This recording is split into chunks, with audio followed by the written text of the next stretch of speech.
Well, it's so good to have Vince on the show. How you doing today, Vince? Good. How about you, Keith? I'm doing great. Good to talk to you. Likewise, likewise. I love to ask my guests this question. What is the best piece of advice you've ever received? I think the best piece really is leaving the world a better place than when you came in. Just fundamentally, that's the core of the business. And I think even not even thinking about the end of life, even, hey, if you're staying at a place, leaving it better than when you arrived. Yeah, I think it just shows an amount of respect for the people, for the community, and keeps me motivated to keep trying to enhance what I'm doing in the financial education, financial wellness space, which is empowering people. Because I know if I can empower people financially, then they can take that same motive that I have to heart and maybe leave their community in a better place as well. That's a great goal because we have so many people who are in spaces or locked in situations. I served congregations in Detroit and inner city St. Louis and Milwaukee. And the one thing I discovered in working in those communities was there just wasn't the people pouring into them, just kind of telling, how do you do the simple things to make sure that you make the most of your dollars, that you're always putting money aside, that you're planning for a rainy day, that you're investing when you can.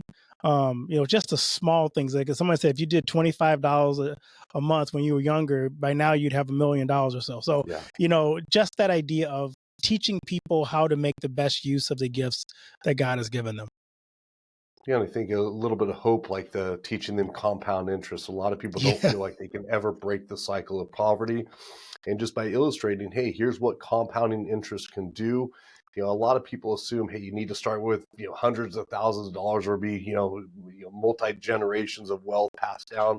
But the reality is, high school is a great equalizer. And then just the ability to focus on a small amount of savings when you're young, I think is a great thing for giving people hope for the future.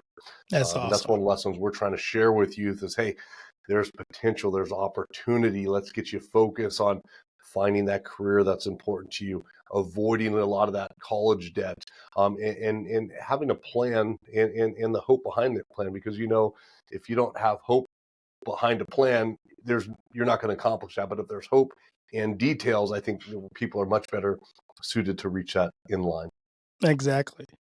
I love to ask people like yourself who've achieved a certain level of success to kind of take a step back and think about the people in your life who have come alongside you along the way. And this is your chance to kind of give those people, if you haven't, a shout out to just say thank you for being there, for inspiring me, for being a mentor for me. So, who are some of those people in your life that you can think of? I was very blessed having a great family, great role models taught me well, good valuable lessons, good morals. I think I grew up in a great place there, from my parents to my grandparents. I had some great business mentors, Brenda Bouchard being one, really helped me shape the business. But I had some unexpected heroes in my life as well, where they took a stand for me at times that was important times in my life where I was almost in trouble. So one was Sister Maria, back in the sixth grade. And she stood up for me. She risked her nunhood.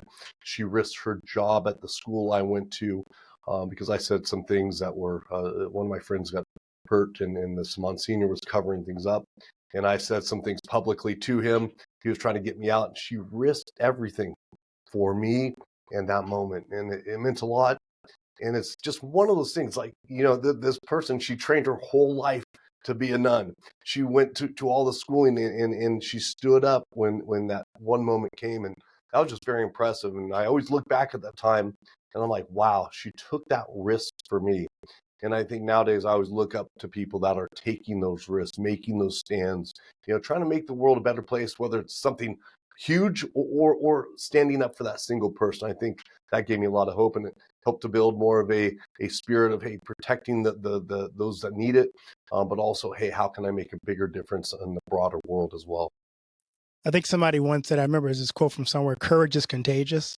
And it's interesting to see that when you see people who are willing to put their life on the line or their career on the line for somebody, it helps you also when you get the opportunity to also be courageous to step into somebody else's life in the gap when somebody needs you. Good point. Yeah, I would agree there. And I think those types of role models out there in society are just great for the younger generation and give them somebody to follow and mimic and hopefully replicate those moments in life. So when their time is called to be courageous, they're ready. Right.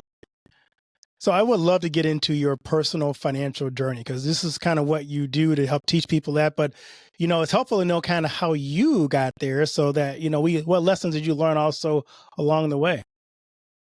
Yeah, I started out very interested in money. Again, I had great role models as far as I grew up in a very middle class area, but great role models as far as that. So I was always interested in business, always interested in entrepreneurship and investing. And I started young, studying instead of paying attention in class. I was reading books on real estate, reading books on investing, and I bought some real estate at a young age in my teenage years. Had some early success, and I really loved that period because I had people asking me about what I did, how to do it. And I'd love to spend time working on their budgets and going through all those things with them. Then I made some.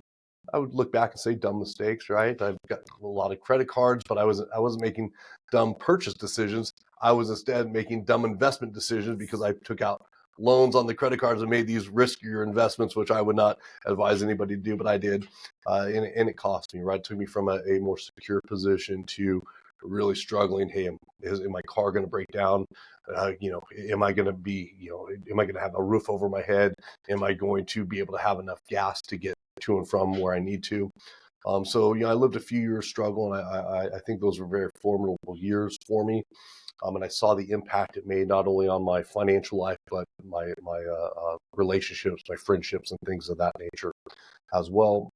And that really shaped me to really want to be in the financial industry. And the goal really was to help people, right? And I got into various roles in financial services. My last stint was in the mortgage side of things, last I think 5-7 years. And what I found is I was doing more to put band-aids on people. So I'd help somebody lower their payments, consolidate their debt, saving them thousands of dollars a month.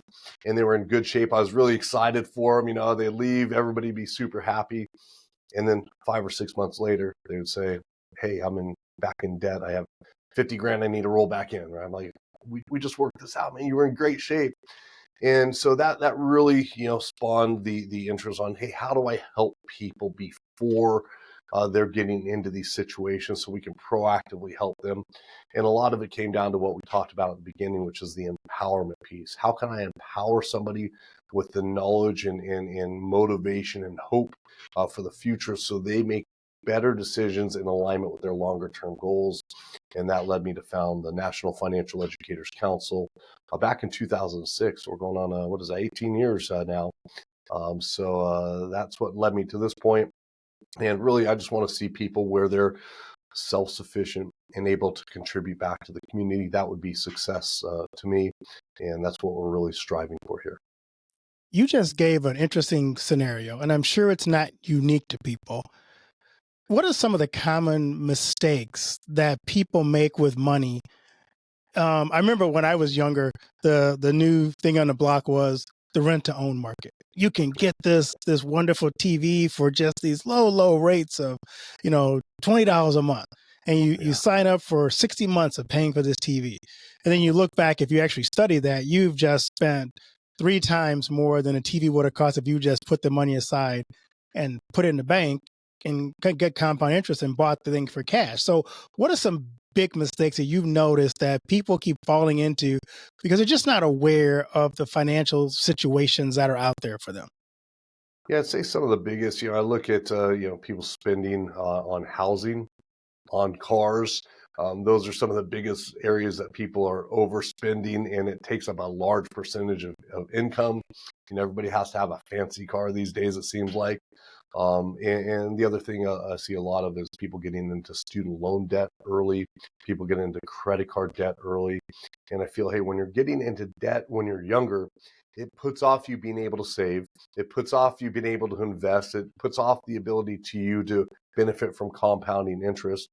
And a lot of people, they're in their, mid 30s, early 40s, late 50s, right before they're at a position where they can do so. And that really limits their ability to grow their money through compound interest and other vehicles. But yeah, if they could, I always tell people, hey, and you can live how you want, but just make sure you have designed the lifestyle plan you want. So I have friends that are big spenders. They don't care about the future. That's how they like to live, and they've made that decision, which is fine, right? That's fine for them. That's their lifestyle. But at the same time, I'm like, hey, be in a position where nobody has to take care of you, right? That's now you're encroaching on other people's lives, right? So if you want to be a big spender, make sure you have enough to take care of yourself. For those people that are just normal everyday people, I think always making sure you have that base level foundation so your needs are met. This way, you can be a contributor in times of challenges, like we saw in COVID, right?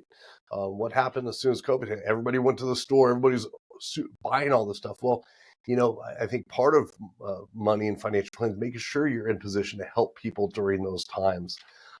So really the biggest challenges are the largest expenses, people not laying that big foundation and getting into debt early. I'd say those would be the top challenges I see out there, and they're very common. And it's, we see that in the data out there where the majority of people, 70 to 75%, state that stress from money is their largest item that they're concerned with. Compared to any other stress, it's financial stress is leading them, and it's causing damage personally, emotionally, and in their relationships. I've had a couple of financial people on my podcast before, but I'm kind of curious because everybody has a different approach, different things that brought them into the industry. What makes you different from maybe some of the other people in your field? Yeah, our organization, we're the only accredited financial education organization that I'm aware of, and I've been looking for quite a while. That's a long process. I mean, and we're teaching personal finance in alignment with research-based education principles. So I think that's the big differentiator from the company. Also, our model is different. So we are training other educators, counselors, and coaches to bring this into their local community. I don't feel there's a one size fits all financial education. If I'm down here in Dallas, Texas, there's certain needs, certain socioeconomic markets, and certain challenges they're facing here compared to where I was from before, Huntington Beach, California, completely different, right? So I think it's the importance of making sure the education you're delivering is in alignment with the person's socioeconomic status, their goals, their life stages, I think is critical. And that's why we've trained over 6,000 educators and coaches all across the country, every state, 70 countries, to bring local programming there because they know the needs of the groups they're serving, and they can do so in a way that connects with them, it aligns with them. So there's no, exact financial literacy 101 course that's a holy grail that you do. No, it's listening to who you're teaching, understanding where they're at, where they want to be, what are their near-term challenges they're facing, what are their long-term goals, and then pulling the lessons, material, and education methodologies to best meet their needs. And I think that's our difference, is really more taking that consultative approach to serving people as opposed to, hey, we have this course that fits everybody. Absolutely not. It's more targeted to meet them in their particular situation. I'm going to a little bit tell my age a little bit here, but back in the early 80s, we didn't have this in school. And I think it would have made a huge difference in so many of my classmates' life, my own personal life, if there was something in our public school system that taught you how to personally deal with your finances. So why is it not, or maybe I'm wrong, maybe it is taught more in public schools? What have you been finding about that? Yeah, it's sad. I'm actually doing a training comparing a report card from 2023. He's on our youth advisory board, Derek, with my report card from 1991. You shared your age. I'll kind of share my age. A 1991 report card, 32 years difference. I did a line by line comparison of the classes he took versus the classes I took. Now, he was smarter than me. He took some more advanced classes that were, the more advanced math and so forth. But the same exact coursework was offered that he took as me. English 1, 2, and 3. They cover the same things. Writing, research first 2 years, and it was American literature and British literature, right? Who needs that, right? If you're a Right. poet, whatever, important. He took the same exact biology, chemistry, science classes. He took PE. He took a foreign language, right? He took the exact same coursework I did. And we actually pulled up report cards for the last 100 years, 1920, 100 years, same similar subject. Back then they had home ec, they had some religion classes, some variants, but the same math, English, science, social studies, same coursework. And when we go back to when they brought this over, the American school systems based on the Prussian model, which used it to train army and military to be obedient and follow orders and to obey bells and so forth. And then Horace Mann brought this over and had backing from the Rockefellers, so it was more business training for their business. They want to train workers to be obedient and so forth. So that same model applies today.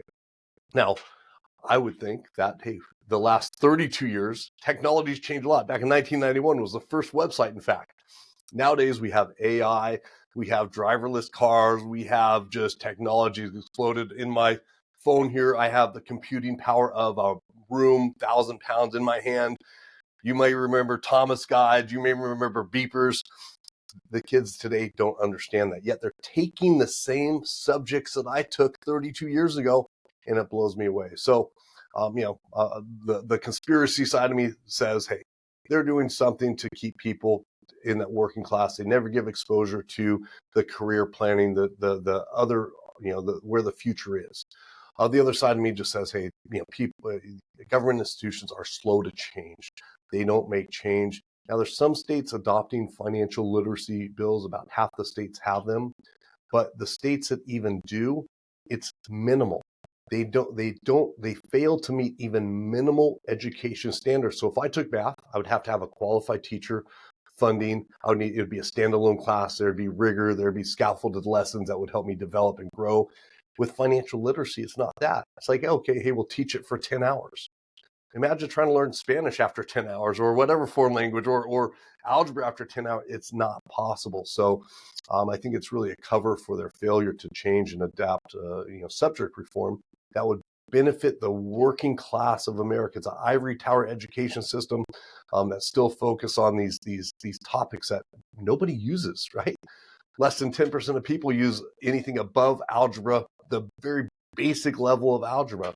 Most people don't use anything with science. Now, maybe I love Discovery Channel, I love learning, but it's not needed today.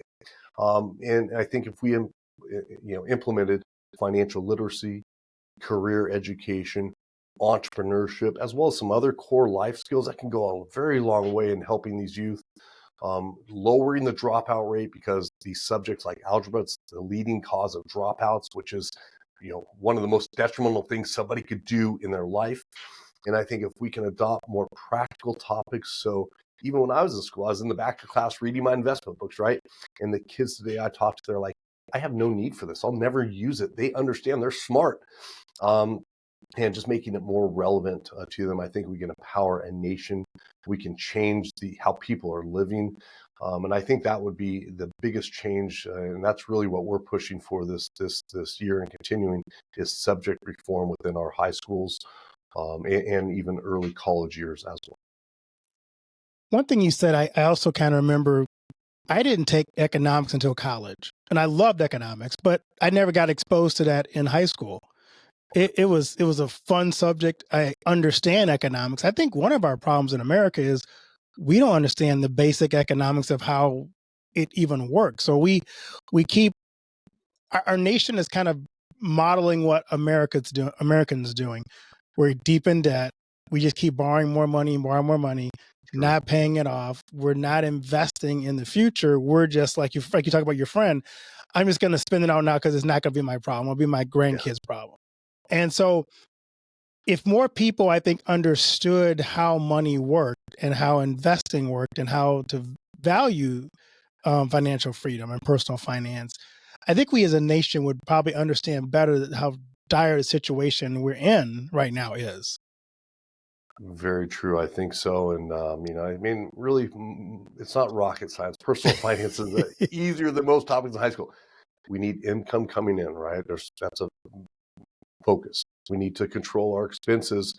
And the ultimate goal is just being able to save on a regular basis so we can put that to use. So there's really, the main goal is being able to save on a regular basis. Controlling expenses, income are the two pieces.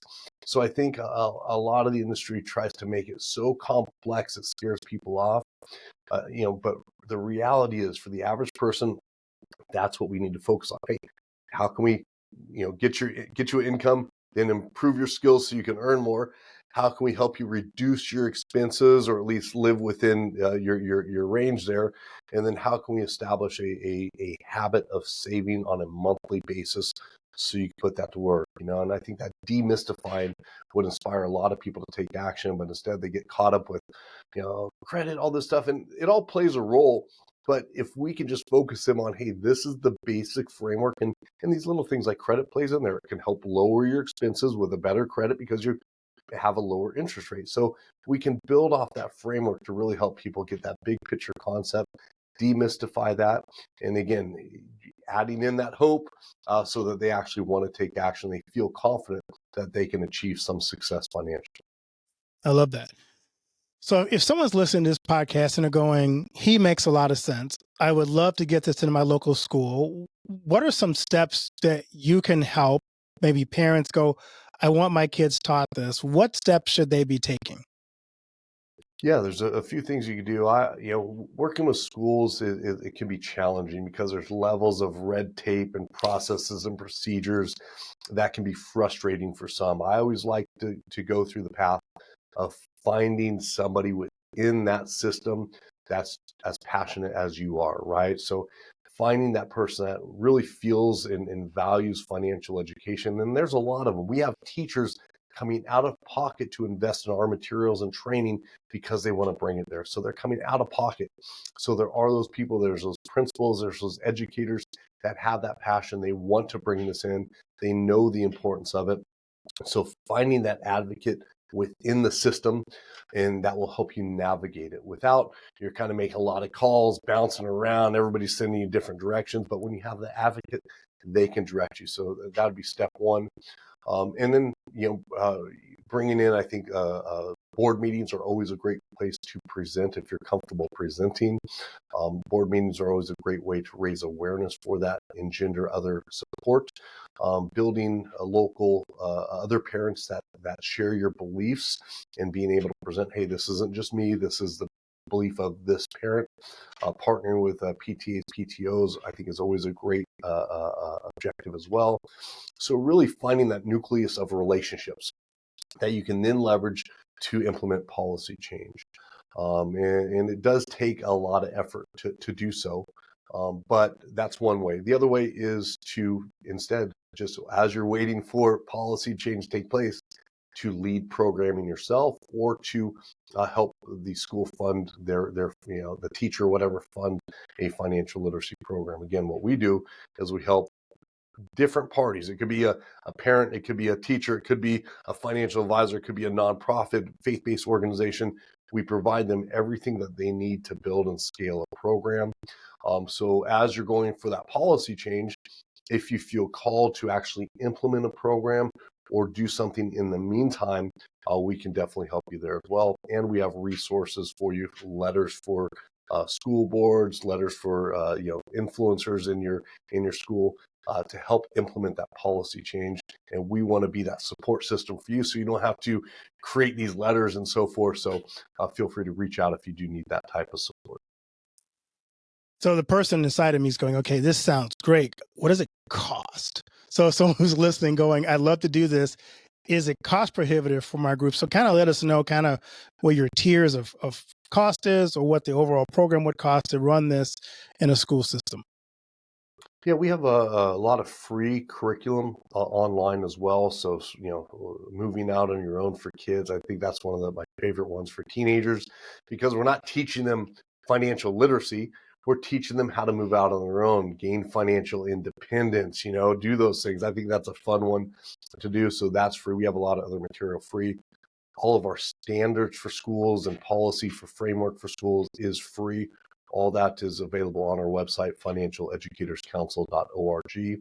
Now we have a training and certification for educators and coaches that starts at $297. So for some, that may be cost prohibitive. For others, not. It's $297 for the Certified Financial Education Instructor training, which really teaches people the content that they'll be sharing, how to teach, the education methodologies, how to manage a classroom, really how to run a program. And so, our goal is to grow with people. So, hey, so a lot of people start with the free material. Hey, I'm doing this program. I'm seeing some success. Now I want to improve myself professionally. Okay, now I can go through this training, earn my credentials. Oh, maybe now I want to start a business around that, or a brand, or a special programming, around that. So now I can add those pieces, where it's branded to them and so forth. So we have different levels, but we definitely pride ourselves on being able to grow with people. Our goal is to meet them where they're at and nurture that program so that they're seeing success, they're serving people. And with that success comes the ability to fund programs. So we help with the funding aspects as well. So they're not having to come out of pocket. Instead, they're just trading money that they've earned for upgrades on maybe enhancements, like they want to add their logos, or they want to offer different programs, or maybe they want to serve different ages. So that's our mission as an organization, as opposed to making it very cost prohibitive. We want to grow with them. That's great. I'm curious, you have a lot of good things going on. I'm curious, what are you excited about in this season of your business or your life? We've launched our state campaigns, which I'm very excited about. So for, and basically it's our philanthropic arm of what we're doing. On a national scale, we have that model where, we grow with people. But on this model, we're releasing state campaigns. We have California, Florida, Ohio, Massachusetts, Texas are launching January, Illinois, New York launching in April. And really, as a certified B Corp, that's our focus is on social impact and giving back. In fact, we're graded upon that. We have to meet certain standards to qualify for that status. And so this is really our giving back arm. So faith-based groups, schools, nonprofit organizations, through our state chapters, are able to get the material complimentary. And we've been able to build great boards and leaders within those communities. And that's really, I think, a key thing. So our state chapters are focused on increasing access to programming, especially where funding may be a challenge. We want to help there. Raising awareness and advocating for financial literacy education, not only in schools, but also getting parents involved in teaching their kids about money. And then finally, it's about relationships with various stakeholders, from the nonprofit community, education community, business leaders, and faith-based leaders, and really making it a campaign that can scale and continue to serve the community for years. And that's really where our model will be changing. We hope to have all 50 states launch in the next 3 years, and that's really our focus. Is, hey, how do we make a difference on a state and community level? And this gives us the ability to measure the impact. And I love seeing the impact, especially when you can say, hey, this is the community, this is how it's been impacted, this is the benefits that they're receiving, and that's our focus. So really, that's one of the things I'm most excited about from a business perspective. I love talking with people on our board and local community leaders, because even though everybody's so different backgrounds, different ideas, even different political beliefs, different religions, everybody has a shared common goal. How do we empower today's youth to live better than what we did and have a brighter future? And I think it's a great unifying cause. In fact, we call the campaign United for Financial Literacy. It's nice today to see something bipartisan where really nobody disagrees. Nobody says, "Oh, don't teach my kid about financial." Nobody says that. So I like it. Nobody's trying to cancel me or boycott me. It's just one of those things that I think that's a pro, but also the con is when you don't have like an enemy or somebody against you, right? If the media's not focused there, they're directing attention where there's a battle. Because everybody supports financial literacy, I think we need that, that bad guy or that group that says, hey, stop financial literacy. So if anybody wants to picket financial literacy, I welcome you. There you go. I love that. I'm curious, Vince, what do you want your legacy to be when you leave this world? I think it circles back to what we talked about at the beginning. I want to leave it better for the future, specifically financially. But I know if I'm helping people financially, it spills over into many areas of their life. So I think, hey, if I can help them with that financial side of things, they're going to be more attentive in their relationships. They're going to, work toward those higher spiritual needs, the spirituals. They'll have more time. They're not having to work the 5 jobs, right? They'll be able to take more time with their kids. They'll be able to, just be better just because they have more time to focus on those areas. If we look at the, hierarchy of human needs, we need to have our physiological needs met, health, security, food, shelter, etc. We need to have our emotional needs met. When finance is an issue, people often report that they're under mental strain and they feel poorly about themselves. So that's an issue. We need those love and belonging needs met, right? And if you don't have finances, right, if you're single, it's very hard to date, right? I mean, what are you going to do? And if you're in a relationship and you haven't been able to afford a date night in 6 months, and I've been there before, and it's stressful, right? It's like kind of like, okay, well, what are we going to do? We'll stay in again. There's always stress, and then the higher order thinking skill, the higher order needs of the spiritual growth, seeking truth, and those more important things. If we're focused on those lower level areas, we're not able to dedicate oftentimes the time there. So I really see money as a foundation to helping those other areas. Now, if people were super spiritual person, they can bypass all those other needs, right? But the average person out there, they need to make those lower order human needs. They need to satisfy those before they can really focus on certain areas. And really, that's what I want for the world and for individuals. That's awesome. Is there anything I haven't asked you that I should have asked you?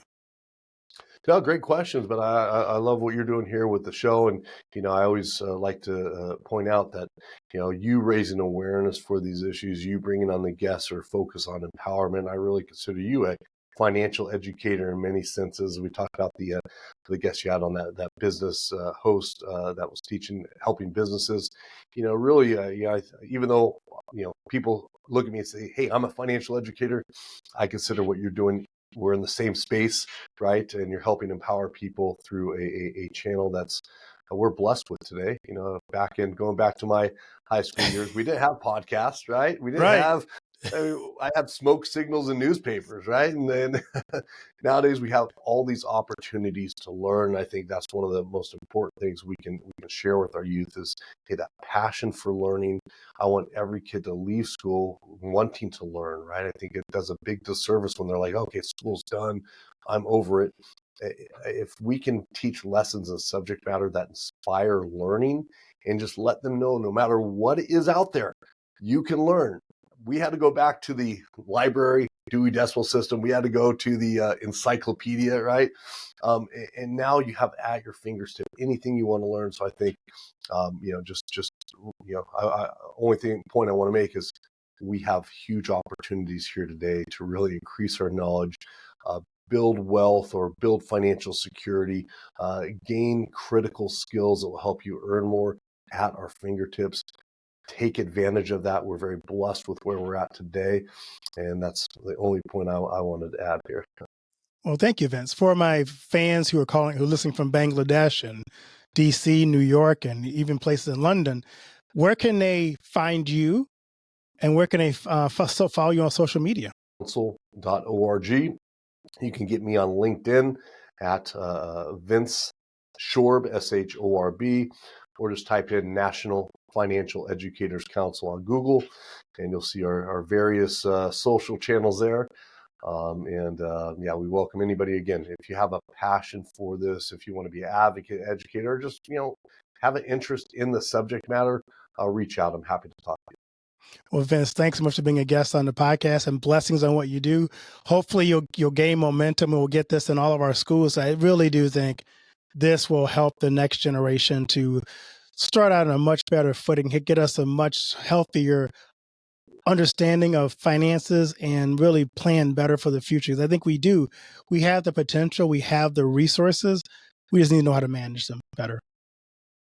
I agree. Yeah. Thanks for having me, Keith.